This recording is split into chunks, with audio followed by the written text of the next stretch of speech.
Okay, so I wanted to add uh, something you can add to your choose your own adventure. So, like, let's say you want the character to die or something like that. Okay, so they make choices and then they click a button and the character dies or something like that. So there is kind of a cool way to do it. Um, so obviously you have a button, and let me show you this code here. Now, you can kind of get a sense of what's tied to what. So like the get element, document get element by ID. I set this to XYZ and it still works. So this is the show image button. And what you want it to do is, here's the ID that says image appear. So here's what you're doing. You're putting the image in on the page. However, you're setting the style, so inline style, you're setting it to display nothing. And that's why there's no picture. But what you want to do is when they click the button, you want a picture to appear. So let me show you. So, oh, your character died. Okay. So that's what you want it to do. So right now the image is on the page. However, you're telling the browser, don't do anything with it yet. Not until you hit a button. So here's the button, image appear.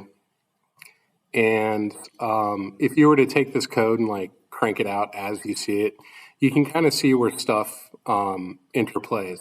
So my image, okay, so that's just, you're naming the variable. Get element by ID image. So this is the image, okay, so you source it. So I have an image right here of the Grim Reaper. It's titled untitled PNG, so that's in there. And I messed up. See how I capitalized? So you got to make sure you capitalize. So that's the image source. And you set the display to none. And then obviously you got to ID it to get the JavaScript to work.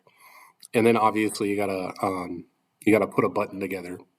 And this button's image, I just named it image appear. You could name it appear and it should still work. And that goes down here. Now, this is different than like an on click, because you've been doing on click. So on click, click, something happens.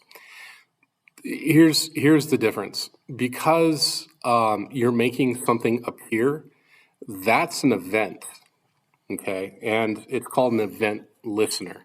So event listeners are like when you interact with the page, in any way. It could be a button click, it could be a mouse over, like if I mouse over a button or something like that and something displays. That's an event. Okay, it's you're the fact that you're clicking is superfluous to the fact that that's an event. So it's an add event listener. What's the event?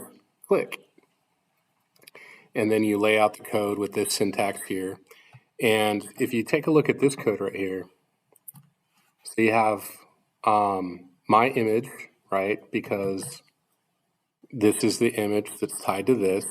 And what are you doing? You're changing the style. So when this button is clicked, I want you to change the style. You are turning this style right here off, and you're making the image appear in a block, like a block element. So like if you remember in CSS, so that's style, it's CSS. In CSS, you have block, inline, and all of that stuff.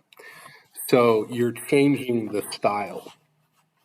And the original style is don't display the image. On click, you're changing the style and saying display image. And there you go. Now you see how the button moved though? So what I would do is I would put this image in a grid box. Okay, so just lay out a grid box, and obviously there's not going to be anything in there when you lay out the grid box. One thing you could do is put the image in there and then add this last, so you know that the box can accommodate the image. And then what I would do is so put this in its own grid box, and then, put the button in its own grid box. So this could be like section 1 or section 2 or something like that. And so when the character dies in your choose your own adventure story, they click a button and then character died. All right, there we go.